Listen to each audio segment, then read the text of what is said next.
Welcome back to Shadow Chat Sessions, the part of the Dark Dialogue Network where we take a break from the heavy stuff and remind ourselves that humanity is, at its core, deeply unserious. So before we jump in, wherever you're listening, make sure you're following the show so you don't miss new episodes. If you want to support what we're building here, you can do that over on Ko-fi or join us on Substack or Patreon for updates, case notes, and behind-the-scenes content. You can also head on over to our website to explore the full network. And if you want everything delivered straight to you, jump on the email list. We'll make it easy. All right. Because not every crime story is a deep psychological dive. Sometimes it's just a goat in custody for armed robbery. Oh, nice. And that's where we're living today. This is your weekly reminder that while we spend a lot of time talking about the darkest corners of human behavior, there is another side of the world that feels like it was written by a sleep-deprived intern with access to police reports and zero supervision. We've got bizarre headlines, questionable life choices, internet rabbit holes, and people making decisions so bad that you almost have to respect the confidence. Yeah, so, a little, for a minute. If you're here for serious analysis, wrong episode. Yeah. But if you came here to question reality just a little bit, then you're in the right place. So, shall we get into it? We shall. You ready for the strange headline segment? Bring it on.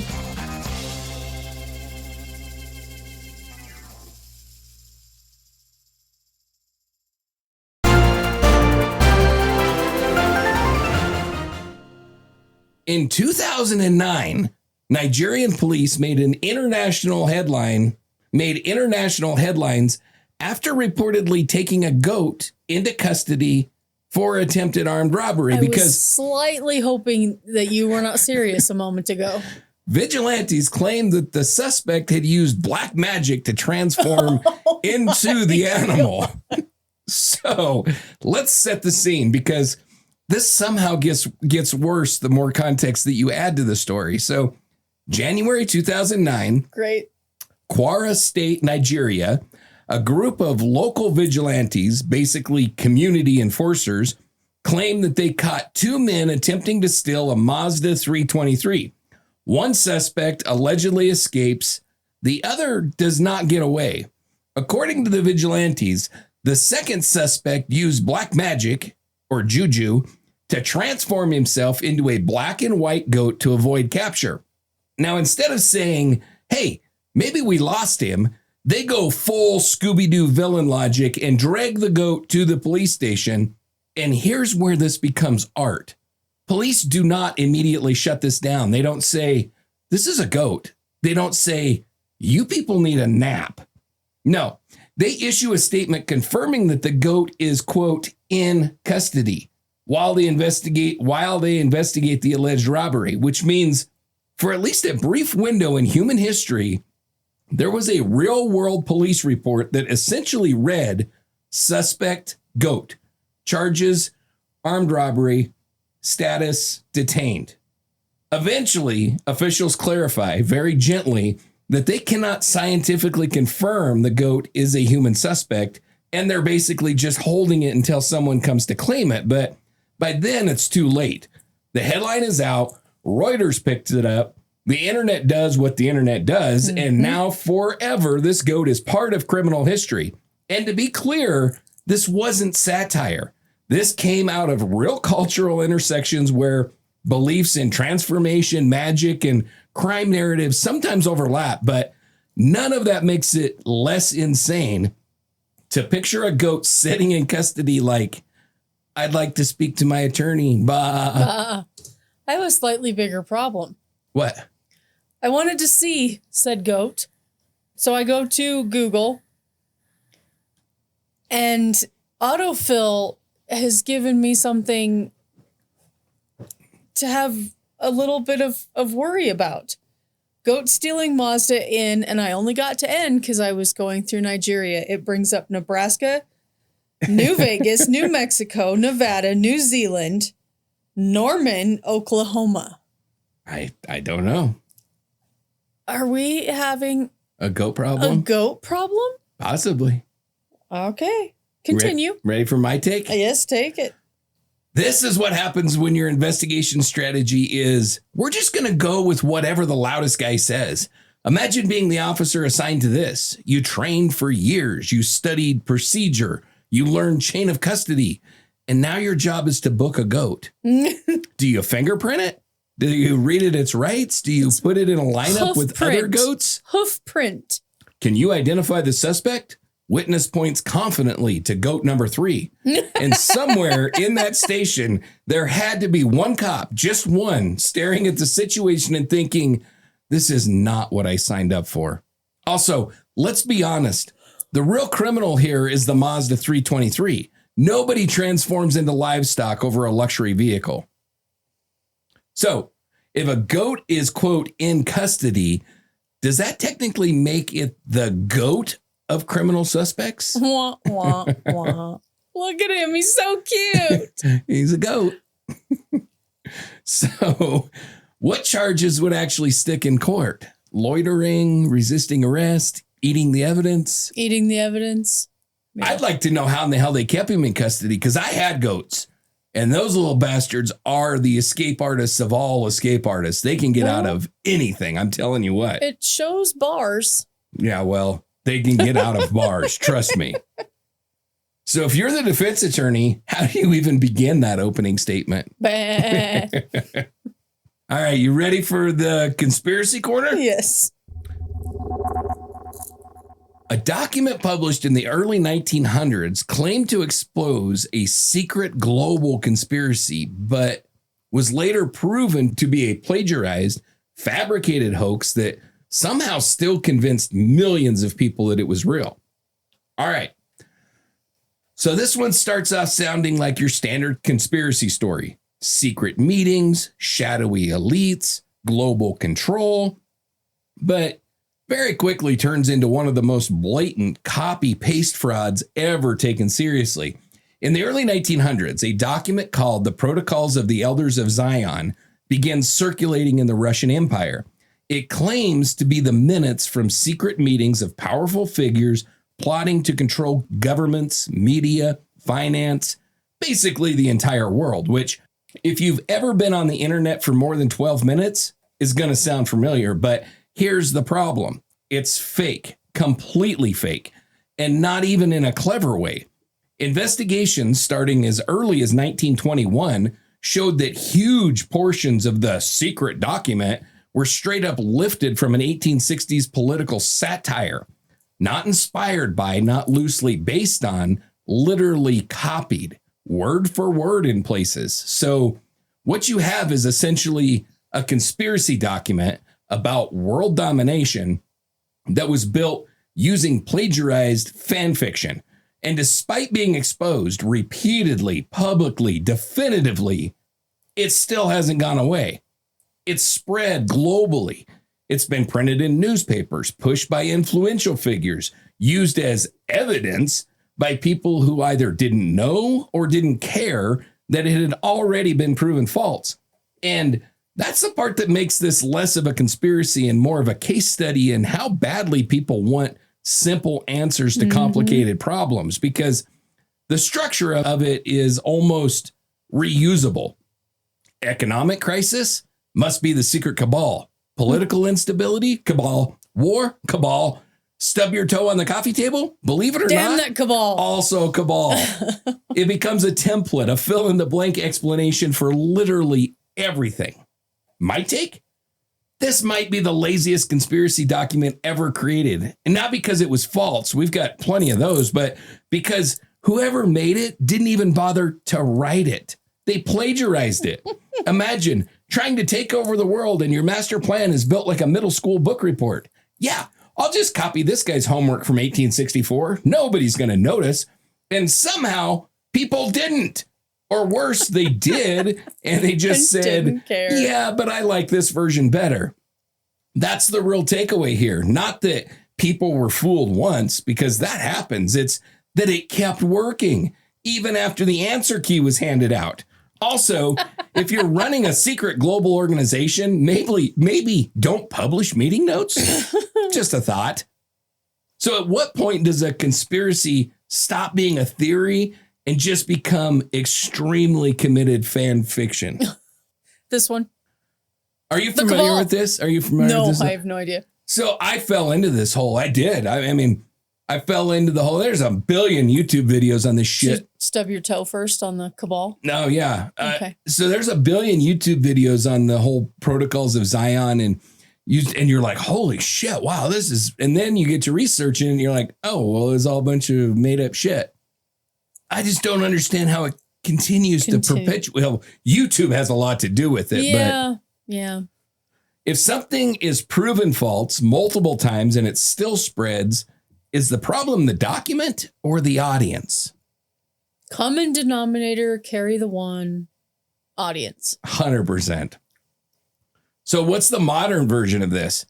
I think it's the Jean Bonnet, whatever, Katy Perry or whoever it is. Katy Perry, yes. Whatever. But the modern version of this, what are people believing right now that future generations are going to look at and go, how did anyone fall for that?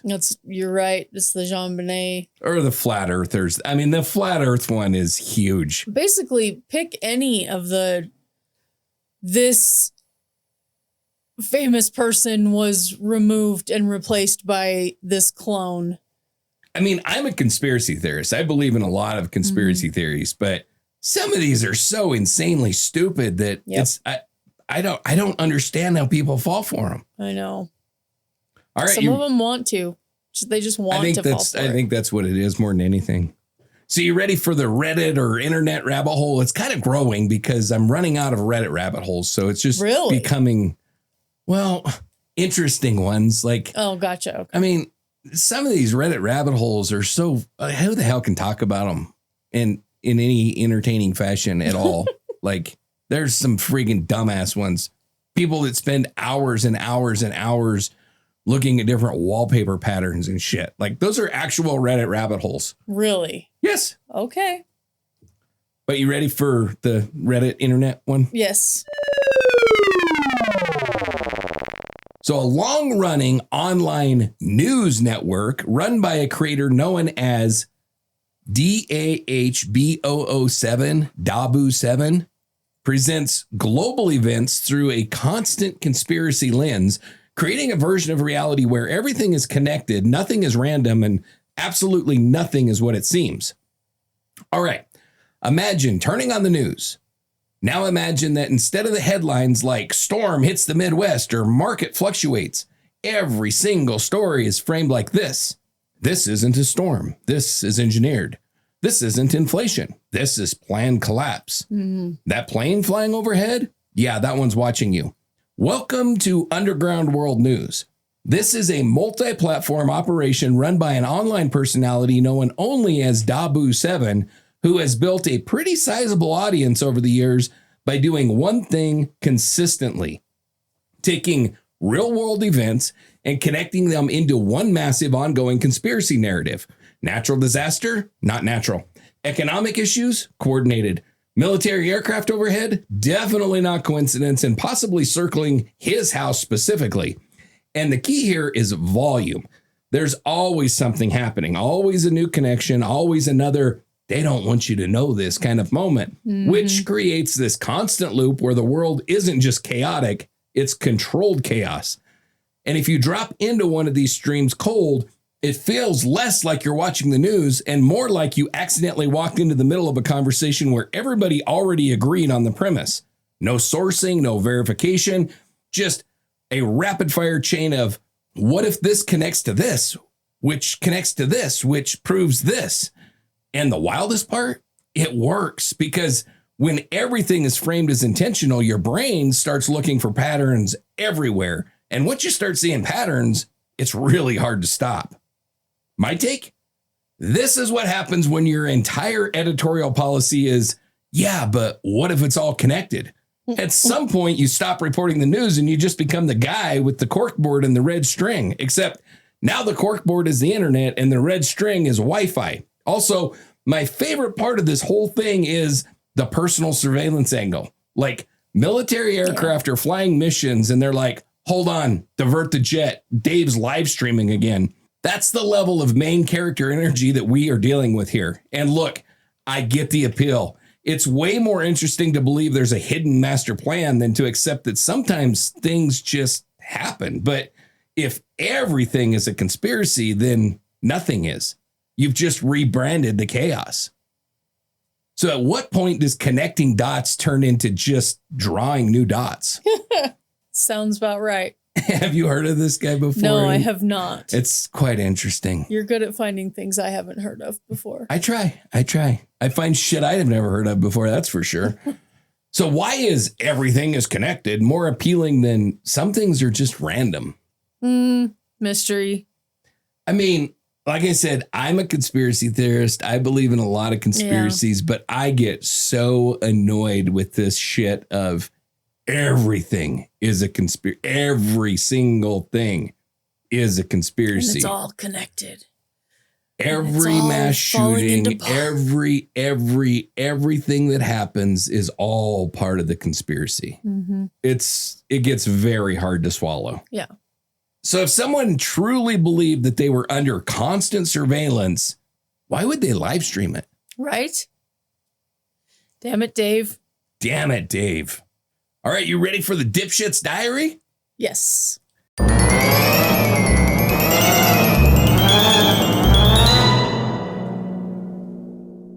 Dipshit Diaries. Dipshit Diaries number 1. What's going in the museum this week, John? The Telltale Trousers. A Florida robbery suspect attempted to escape police by hiding inside a nudist resort where he was immediately identified as the only person wearing clothes. All right, so this one starts like your standard Florida man makes poor life choices kind of story, and then it just keeps escalating. May 2012, Kissimmee, Florida. A 20-year-old named Milton Hodges decides today is the day that he's going to rob a Lowe's garden center because Lowe's. Because when I think high value criminal target, I also think mulch and patio furniture. Yeah. He approaches a cashier, reportedly brandishing a knife, demanding money. And here's where things immediately go off the rails. Instead of everyone complying, employees and customers basically say, absolutely not, and proceed to chase him out of the store. So now he's running, panicking, making decisions in real time, which is always a dangerous place for a dumb criminal to be.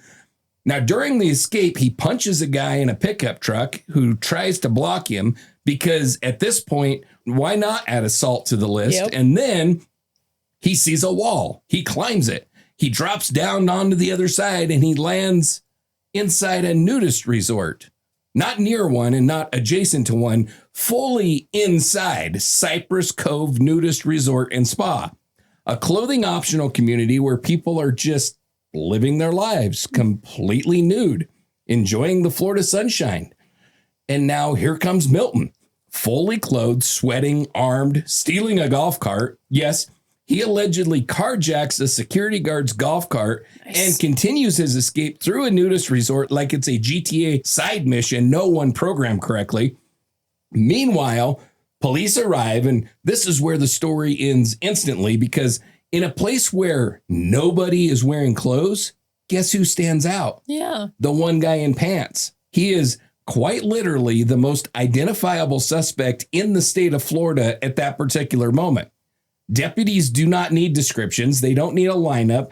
They don't even need to ask questions. They just look around and go, yeah, it's that guy. The only one dressed like he's going to Home Depot. He's taken into custody at gunpoint, still armed, still fully clothed, and now deeply aware that his escape plan could not have gone worse if he tried. My take? This might be the only time in criminal history where wearing pants was the mistake. Think about that. Every life decision this guy made led him to a place where the biggest tactical error was being dressed appropriately. Yes. Also, let's talk about the decision-making chain here.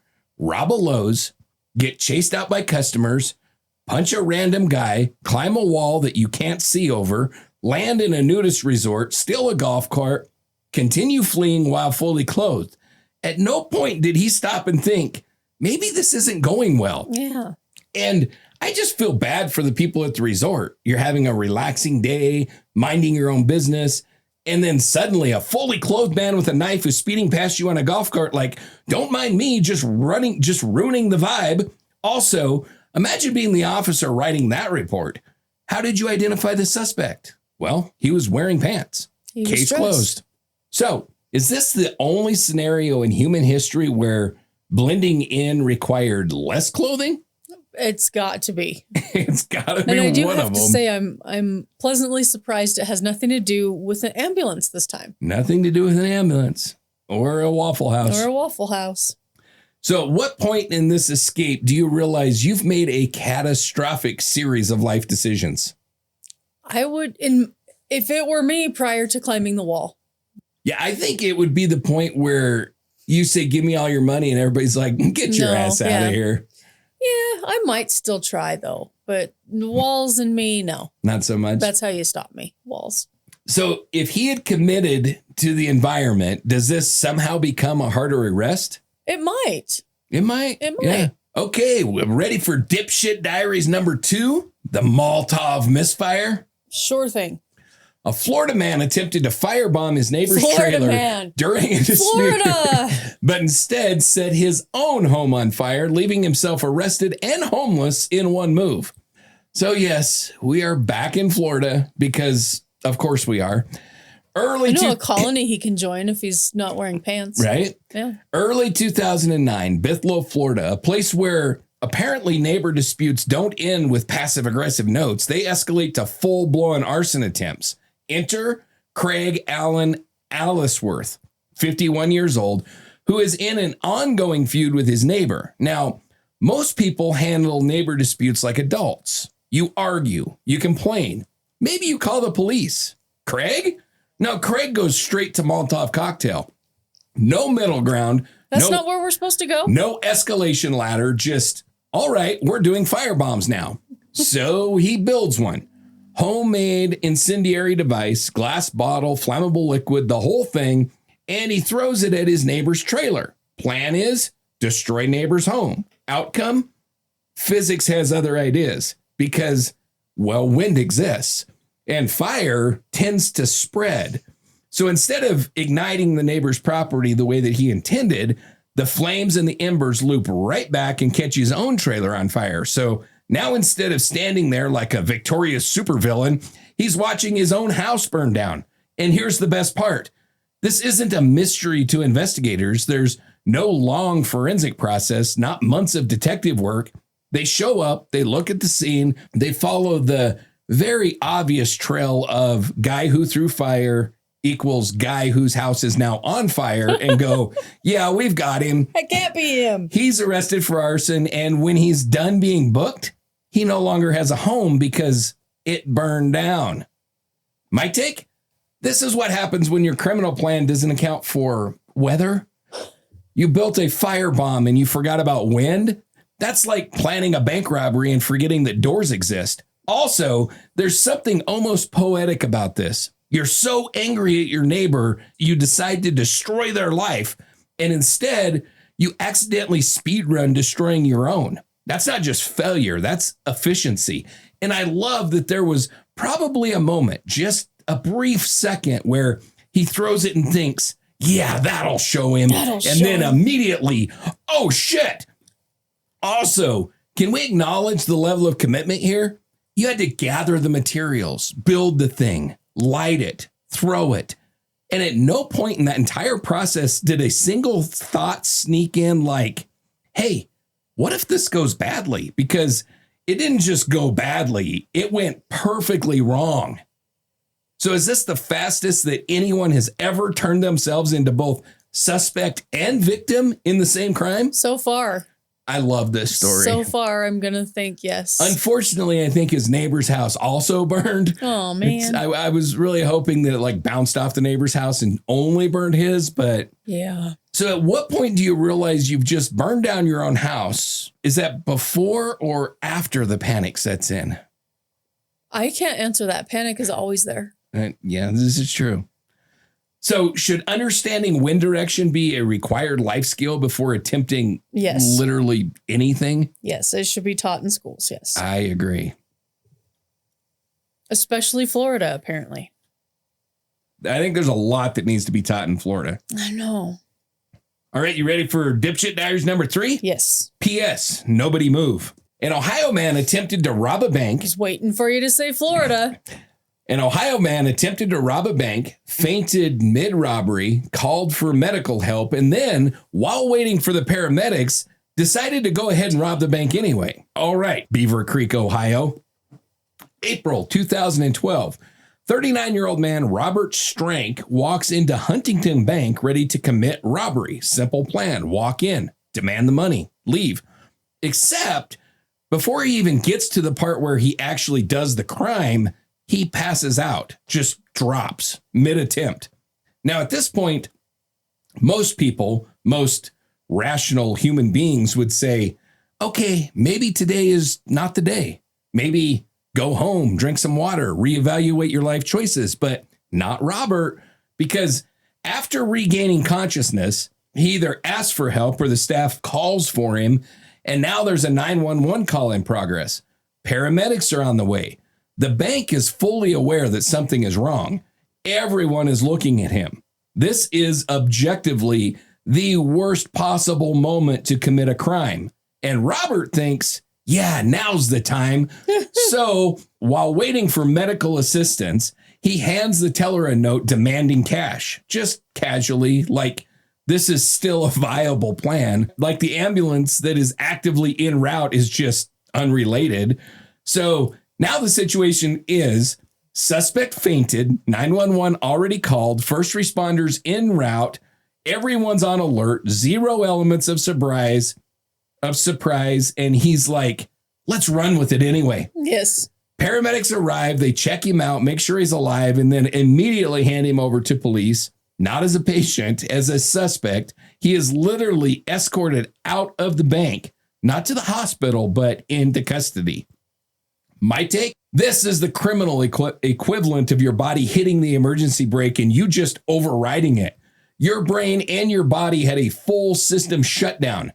That was your warning. This was the exit ramp. Yes. And you said, nah, we pushed through. Also, the confidence here is unbelievable. You're in a bank, surrounded by witnesses, waiting for paramedics, and you still think, yeah, I can pull this off. I got this, is man. not optimism. That is delusion with a schedule, and I love the timing. You faint before the robbery, but you still complete the attempt. That's like showing up late to your own bad decision and committing anyway.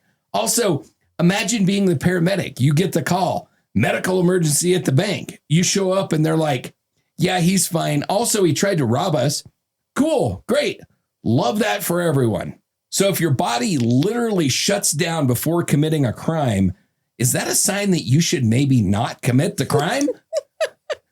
Just a little sign. I couldn't believe this story. I really couldn't. Like you're laying on the ground, everybody's surrounding you, and you just hand up a note that says, give me all your money. Right. Like, is this confidence, desperation, or just a complete disconnect from reality?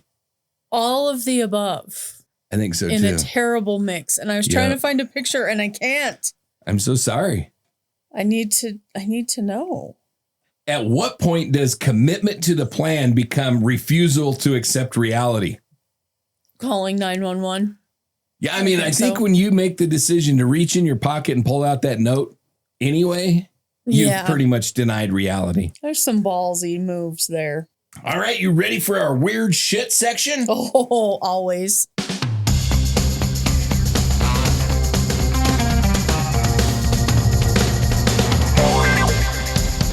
Weird shit. Weird shit number 1, Rasputin. You know him? Name sounds slightly familiar. Rasputin? Mm-hmm. Yeah. The man who wouldn't die, except he did. A Siberian mystic rose from obscurity to become a trusted advisor to the Russian royal family, gained a reputation for healing powers and scandalous behavior, and was later killed in a murder so exaggerated it turned him into a near supernatural legend. So, all right, imagine being a peasant from rural Siberia and somehow ending up as one of the most influential people in the Russian Empire. That's Rasputin. Born in the late 1800s, he starts out as a nobody, just a guy in a village, no formal education, no political background. And then somewhere along the way, he has what people would describe as a religious awakening. And he decides that he's now a wandering holy man, and not the quiet, peaceful kind. No, Rasputin's version of spirituality involves intense prayer, emotional outbursts, and a whole lot of behavior that most people would describe as deeply questionable.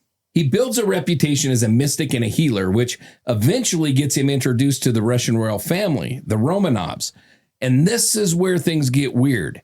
The royal heir, Alexei, has hemophilia, a condition where even minor injuries can be life-threatening. Doctors are struggling. Nothing is working. Rasputin shows up, and the kid improves. Now, historically, there are some very reasonable explanations for this. He calmed the mother down. He told them to stop certain harmful treatments. He basically reduced stress and interference. But to the royal family, this guy is a miracle worker. And once they believe that, it's over. He becomes untouchable. So now you've got this untrained, unpredictable mystic advising the most powerful people in Russia, while rumors swirl that he's drunk half the time, sleeping with half of St. Petersburg, and somehow influencing government decisions, which, as you can imagine, does not go over well with literally anyone else in power. He becomes less of a person and more of a symbol that the monarchy has completely lost control. And eventually, a group of nobles decide, we need to fix this. So they invite him over one night in 1916. And this is where the story goes from historical to straight up legend. For a little tea and cakes. You've probably heard it. They poison him. He doesn't die. They shoot him. He doesn't die. They beat him. He doesn't die. They throw him in a river. He still doesn't die. Basically, Rasputin turns into the final boss of Russian history, except that's not actually what happened. Modern evidence suggests something much less dramatic. He was shot and he died. That's it. All the extra stuff, the poison, the superhuman survival, that was added much later by the people who killed him, because apparently murdering a guy wasn't impressive enough. They needed it to sound like they defeated a supernatural entity. My take? Rasputin might be the greatest PR disaster and urban legend combo of all time, because on one hand, you've got a guy who wanders in from nowhere, convinces royalty that he has healing powers, inserts himself into politics, and lives like an absolute menace. And then on the other hand, he's got his killers going, yeah, we poisoned him and it didn't work, shot him and it didn't work, beat him and it didn't work. At some point, you're not reporting facts anymore, you're writing fiction. Also, let's be honest, the real reason that this story stuck isn't because of what he did, it's because people want him to be supernatural. Because the alternative is way less comforting.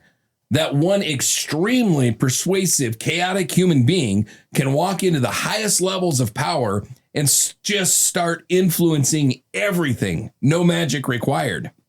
He's creepy looking too. Oh, he's a creepy looking guy. He's creepy looking. He's very creepy looking. So why do you think people prefer the he couldn't be killed version over the much simpler reality? Mystery. That's all. That's my answer the whole time. I don't know. It's interesting to me because he ceased to exist. So it'd be one thing if he showed up at the palace the next day and they were like, holy shit, we threw him in the river after poisoning him, shooting him, and beating him. We did all the things, yeah. But he didn't. He just was dead. Yeah. Is Rasputin more fascinating because of who he actually was or the myth built around him? I think it's both. I mean, the guy was a nut job. He was a nut job.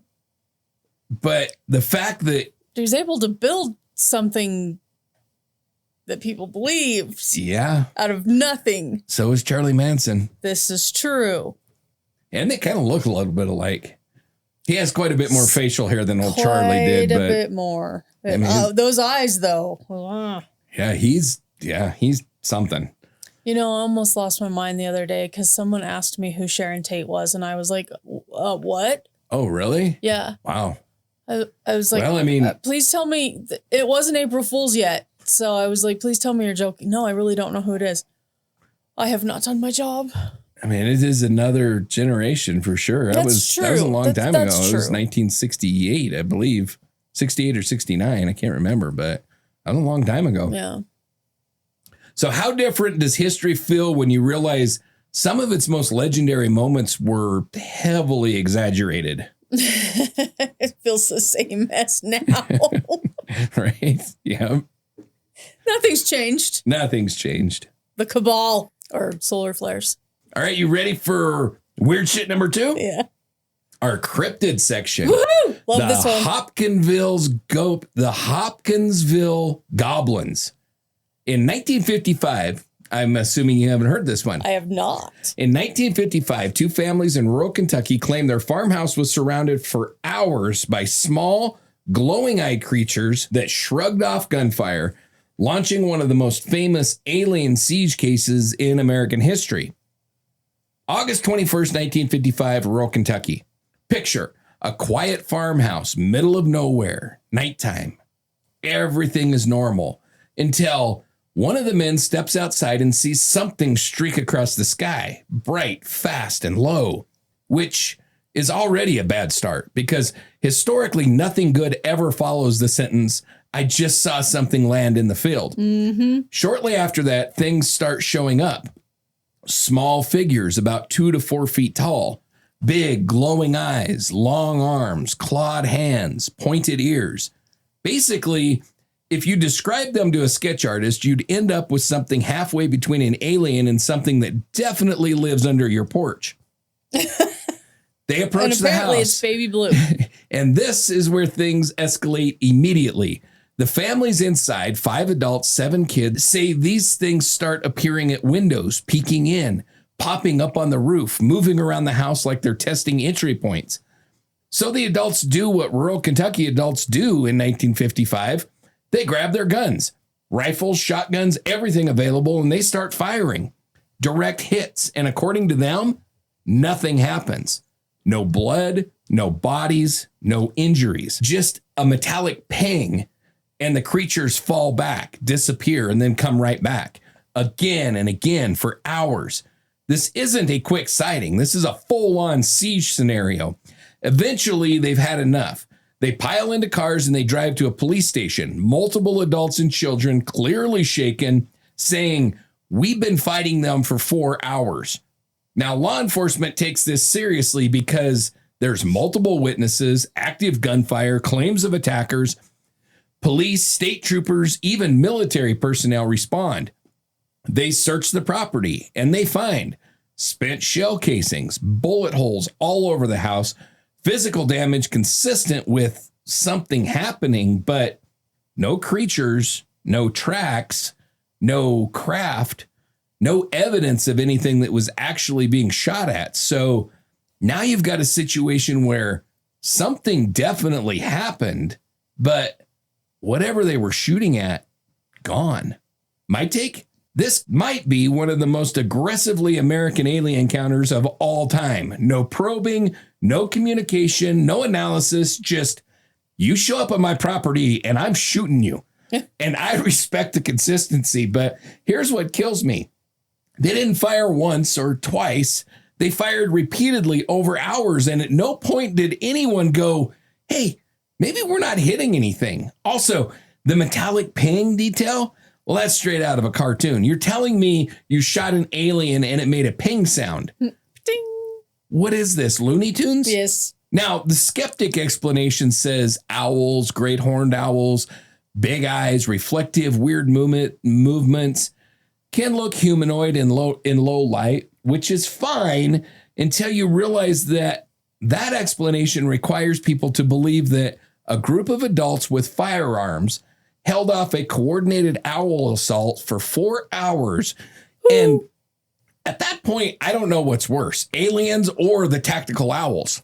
So what's more believable, alien creatures that cannot be harmed or a house under siege by extremely aggressive owls? Aliens. Aliens are more believable. I think aliens are more believable too. I have a hard time with the tactical owls. It just looks like a Pokemon. I mean, this is a crazy story. I don't know. It's hard to believe that 2 families, 5 adults and 7 children are all going to coordinate this bullshit story and shoot up their freaking house. Yeah. For what? For what? Yeah. This was way before TikTok. Now, maybe. Yeah. This was way before TikTok. So why do you think this case stuck around while so many others just kind of faded out? Like you just said, more people saw it, believed in it, shot up their house because of it. I think there's a believable aspect to it, which makes it difficult to just ignore. Does. So if something keeps coming back after you shoot it, at what point do you just leave? I'm gonna say after the second shot. I'll try it again. There's no way I'm sticking around for 4 hours. No, freaking way. If I can't hit shit in 4 hours, I'm either giving up because I'm a terrible shot and I need some help, or I'm giving up because these things can't be killed. But there's no way I'm trying for 4 hours before I finally say, maybe this isn't working. Maybe this isn't working. 4 minutes. Well, and now, I mean, ammo's expensive, so we're not wasting it.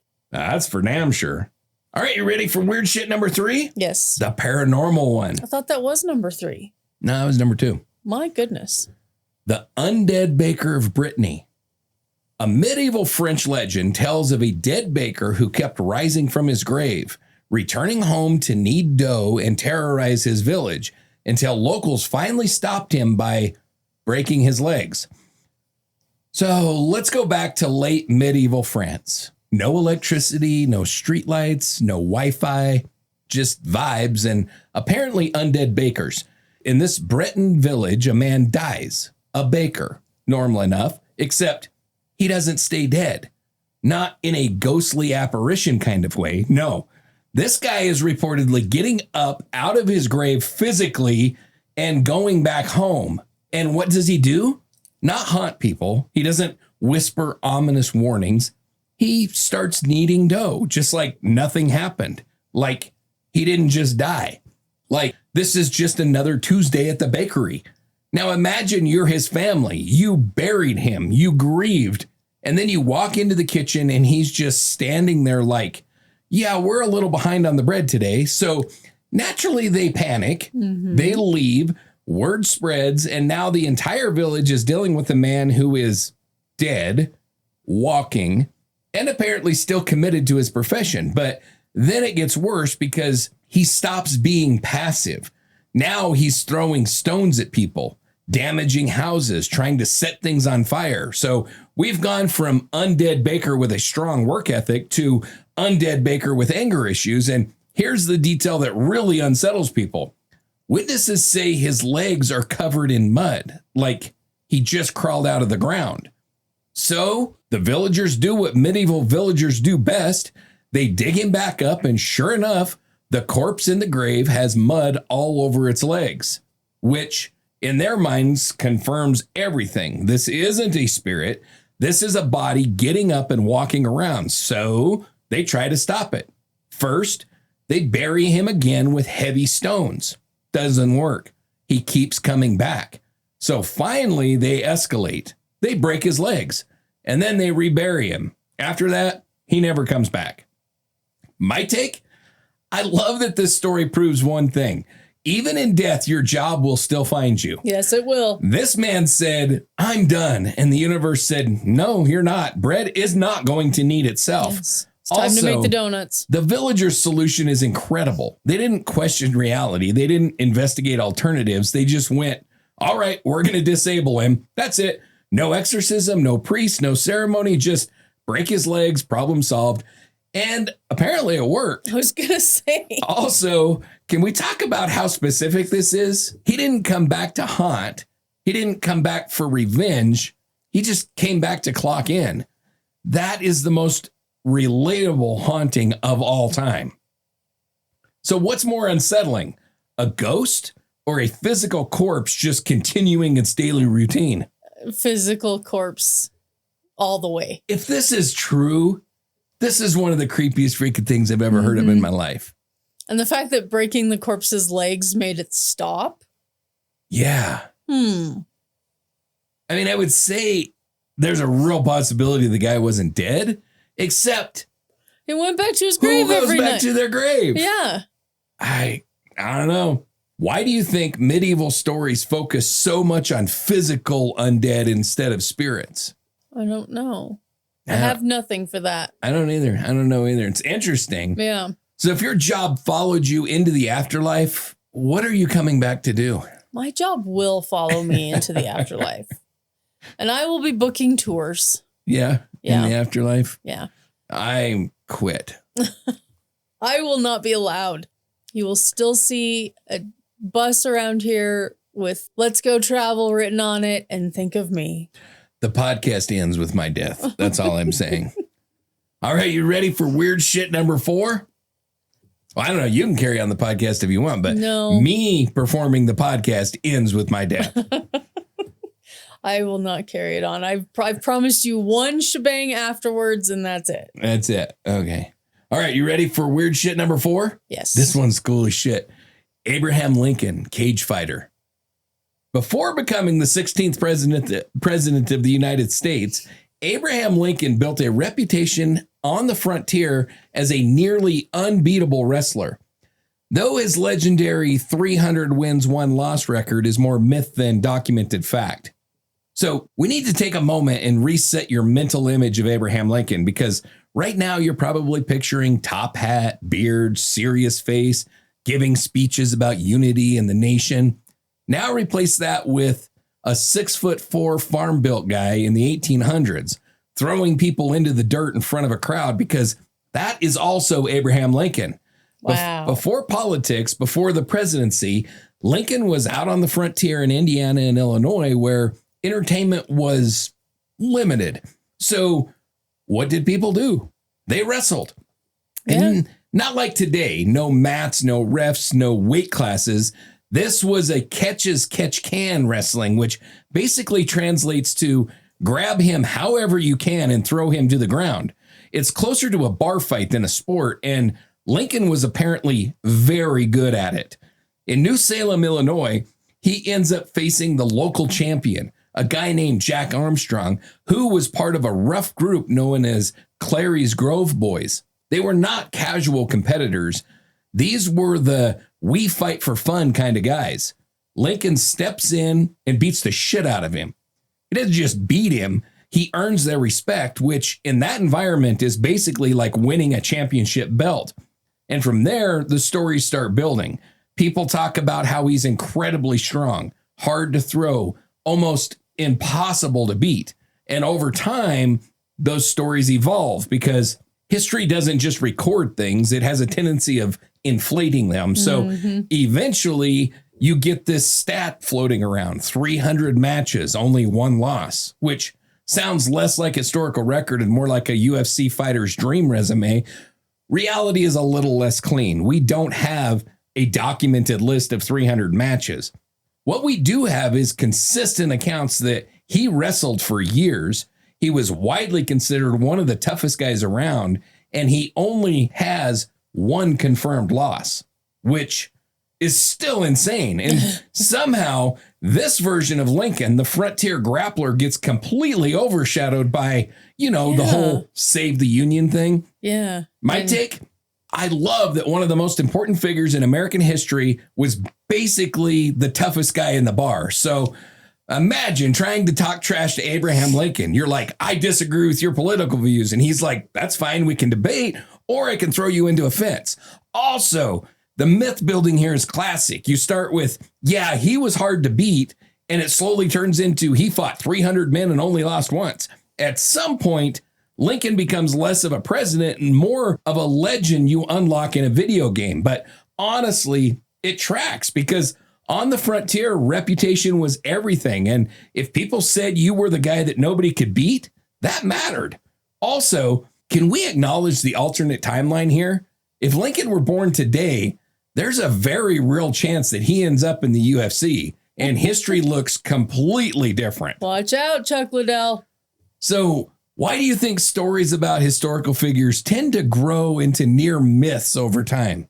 Because we idolize. Yeah, I mean, and I think, there's a couple presidents. And no one can prove it wrong, really, can they?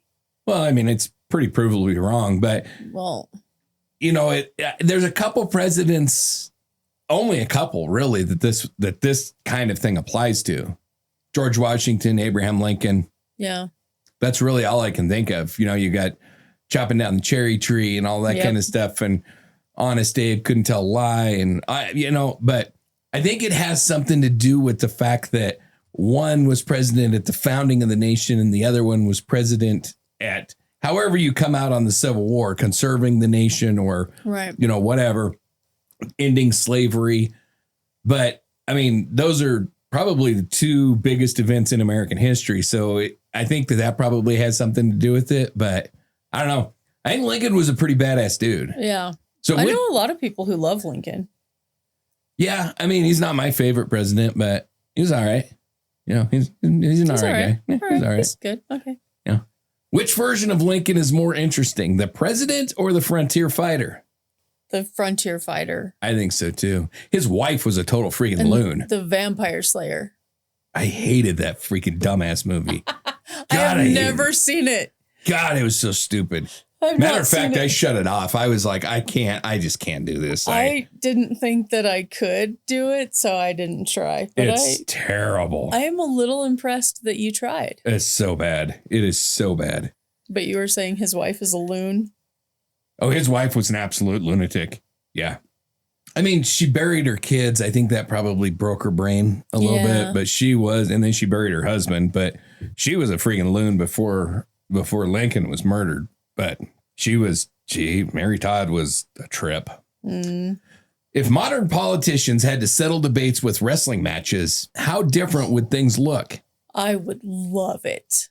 I would love it too. I wouldn't miss a debate. I think we should put a ring right in the middle of the Capitol and they can settle their shit there instead of making everybody else in America suffer I'll through. make the popcorn. 100%. All right, you ready you were right, I think. I think I misnumbered because we're at number 5 now. Oh. You were right. I was wrong. Wow. You going to edit that out of this? No.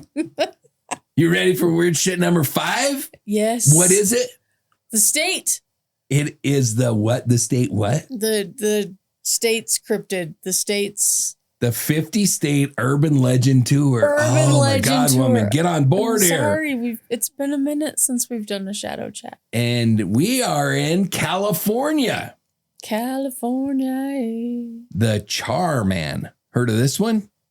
No. Neither had I. A burned, disfigured figure said to haunt a remote road in Ojai. I think it's Ojai. It's Ojai. Ojai.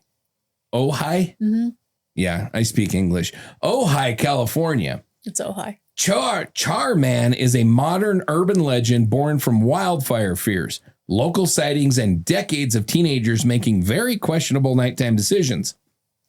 All right, welcome to California. Not Hollywood, not beaches. We're going to Creek Road in Ojai, a narrow wooded stretch of road where apparently the worst possible decision that you can make is to stop your car because this is where people say you might meet Char Man. The story goes like this. Back in the late 1940s, a massive wildfire tears through the area. In the most popular version, a father and a son get trapped. The father dies, the son survives, but horribly burned, disfigured, traumatized, driven insane. And instead of, receiving medical care and support, he disappears into the hills and becomes something else. Now he's no longer a person. He's Char Man, a blackened figure, skin burned and peeling, sometimes wrapped in bandages, sometimes described as barely human. And he's still out there, hiding along Creek Road, watching, waiting. People claim that if you drive that road at night, especially near the bridge over San Antonio Creek, now literally called Charman Bridge, oh, geez, you might see him. Or worse, he sees you. Reports say that he'll charge at cars, slap at the sides of vehicles, rock them back and forth, throw rocks from the darkness. And like every good urban legend, there's a rule. If you stop your car, get out, and call his name, yeah, that's where things get interesting. Now, here's where reality starts creeping in. Folklore research suggests this didn't start with a burned monster. It started with a real guy, a local man, disfigured, reclusive, and no one to walk around the area. And because teenagers are, well, teenagers, they exaggerated. They told stories. They turned the guy who looks a little scary at night into burned revenant that attacks cars, and add in wildfire history, isolation, and a dark road. And now you've got a full-blown legend. Also, important detail, there's no solid record of anyone dying in that specific wildfire tied to this story, which means the entire tragic origin is probably invented, but that doesn't matter because the story stuck. And now people still go out there at night on purpose to try and summon something they fully believe might attack them. Is that what he looks like or supposed to look like? Supposedly. Yeah, that's the guy. My take, this is one of those legends where the real story might actually be worse than the fake one because the origin isn't supernatural burned monster. It's real person who got turned into a monster by rumor. Yeah. And somehow we all just collectively decided, yeah, let's go out and yell his name into the woods at night. Oh. Also, this is my favorite type of urban legend rule. If you stop the car, get out and provoke it, it will attack you. That's not a warning. That's just cause and effect. Yeah. That's not paranormal. That's consequences. And I love that people still test this. Like you drove out into the middle of nowhere at night, got out of your vehicle and started yelling into the darkness. And when something moves, you're like, what was that? I don't know. Probably the result of your decisions. Yes. So at what point does an urban legend stop being about the story and start being about the people who choose to test it? Now. I say now. I think so too. So why do you think so many legends involve rules that basically encourage bad decisions? Because it keeps people doing it. I mean, you gotta go break the rules. I don't know. Man. I don't know the origins of this one, but I think a lot of it is because they were created specifically to stop you from doing that shit. Yeah. I don't know what this was created to stop you. This sounds to me like it was just like I wrote. It's teenagers that just got imaginations got carried away. So yeah. So what's creepier, the idea of a supernatural char man or the idea that this started with a real person? That it started with a real person. Yeah, I think so too. Yeah. All right. You got anything else to add? I do not. So that is going to do it for this episode of Shadow Chat Sessions. If you learned anything today, it's this. Don't rob a bank if your body is already shutting down. Don't throw fire into the wind at your own house. If you're in a nudist resort, commit to the environment and maybe, just maybe, don't pull over on a dark road and start yelling for something called Charman. That feels like solid life advice. Yes. If you made it this far, make sure that you're following the show wherever you're listening so that you don't miss new episodes. And if you're enjoying the chaos, share it with someone who also appreciates truly terrible decision making.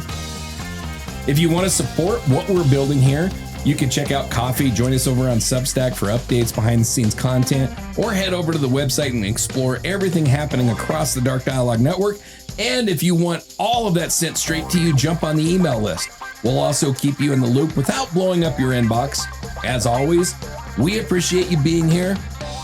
Stay safe. And we'll see you next time.